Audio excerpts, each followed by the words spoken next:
a deputada norte-americana Beth Van Duyne, depois de apresentar um requerimento para cancelar o visto do ministro Alexandre de Moraes, pediu para o Congresso dos Estados Unidos tomar medidas severas para criminalizar Moraes por claras violações gravíssimas da excelência do Poder Judiciário brasileiro. A deputada republicana argumentou que o ministro do Supremo representa um perigo para os brasileiros, onde um homem conseguiu tomar de assalto as instituições usando a Polícia Federal para cometer todo tipo de atrocidade. Até mesmo há relatos de agentes da própria Polícia Federal querendo cometer suicídio só para não ter que cumprir as ordens absurdas do ministro, onde teria mandado que fizessem a prisão de deficientes e idosos. Além do mais, segundo Van Duyne, que pediu informações ao diretor-geral do FBI sobre o andamento da investigação, que apontou que autoridades do Brasil estariam na folha de pagamento de cartéis, incluindo juízes, políticos, promotores e advogados. De acordo com a deputada, que é membro do Comitê do Judiciário, ela apresentou uma proposta para Donald Trump assim que retornar para a Casa Branca, para que o então presidente Trump leve o assunto até os tribunais internacionais.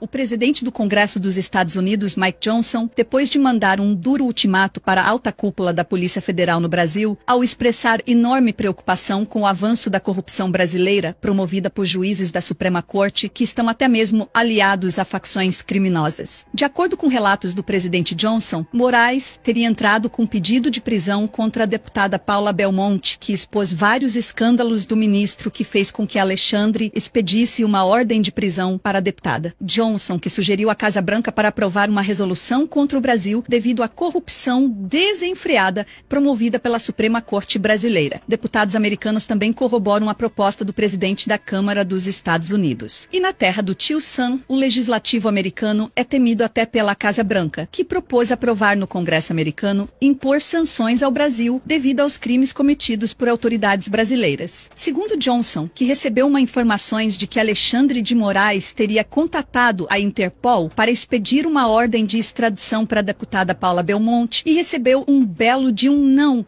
pelo chefe da Interpol na América do Sul, delegado Rodrigo Bartolomei, mas que Moraes teria entrado com a ação para extraditar a deputada, que está atualmente respaldada pela lei dos Estados Unidos, ao ficar sob proteção do Congresso norte-americano. Paula também denunciou Moraes no FBI ao entregar que Alexandre ameaçou agentes da Polícia Federal para espionar em solo norte-americano brasileiros que denunciaram a corrupção dentro da Suprema Corte, onde acusaram ministros do STF de vender sentenças milionárias, já que grandes empresários que foram condenados no Brasil e pagaram bilhões de reais, eles também foram condenados pela justiça norte-americana. Mas aqui no Brasil, os criminosos foram beneficiados pelo Supremo Tribunal Federal. Lá nos Estados Unidos, não. A Odebrecht devolveu bilhões de dólares, assim como outras empresas brasileiras que foram expulsas da terra do tio Sam. Mas aqui no Brasil, essas mesmas empresas já ganharam contratos bilionários com o governo do ex-presidiário, graças à benevolência da nossa Suprema Corte. Um dos motivos que levou o presidente Johnson a pedir a prisão de Alexandre de Moraes, algo inédito, já que Johnson, além de ser um ex-agente sênior do FBI, onde teve que combater cartéis, principalmente no exterior, que recentemente capturou um membro do PCC que lava dinheiro para a facção criminosa, além de ser responsável por distribuir propinas. Em acordo firmado com a Procuradoria-Geral dos Estados Unidos, ao revelar que juízes brasileiros teriam se beneficiado junto a políticos para favorecer empresas que servem de fachada para a facção. E como o FBI cortou qualquer relação com o governo brasileiro, passando até por cima da Casa Branca, a pedido do Congresso americano, para não entregar às autoridades do Brasil esse integrante da facção que delatou pessoas poderosas da administração brasileira. Até porque, se chegasse a ser extraditado, provavelmente acabaria morto, pois até mesmo a CIA pediu para interrogar o sujeito em uma cooperação entre agências. Ao menos, ficamos sabendo de nomes que estão na lista de pagamentos da maior facção do país. O policial federal Sanderson, após ser ameaçado de prisão pelo ministro Alexandre de Moraes, revelou que esteve participando de uma reunião com o chefão do FBI Christopher Wray e também pelo delegado Rodrigo Bartolomei, que viajou para os Estados Unidos a fim de entregar pessoalmente ao diretor todos os esquemas de corrupção do ministro do Supremo, incluindo a coação de policiais federais que denunciaram Alexandre, afirmando que o atual chefe da Polícia Federal foi subornado pelo ministro para que cedesse à PF a fim de cumprir ordens absurdas totalmente ilegais a mando de Moraes. Moraes. O delegado trabalhou ao lado do diretor-geral para derrubar um cartel que estaria operando no Brasil, mas após esse governo de bandidos subir ao poder, o ex-presidiário e sua quadrilha mandou que os agentes que estavam operando no país numa força-tarefa organizada para combater o tráfico e políticos corruptos que estão na folha de pagamento de facção, os agentes foram expulsos pelo ministro Alexandre de Moraes, que enterrou essa força-tarefa. O delegado teria pedido indiciamento do ministro na Polícia Federal quando a PF ainda combatia a corrupção e tinha autonomia para combater os poderosos. Bartolomei foi ousado o suficiente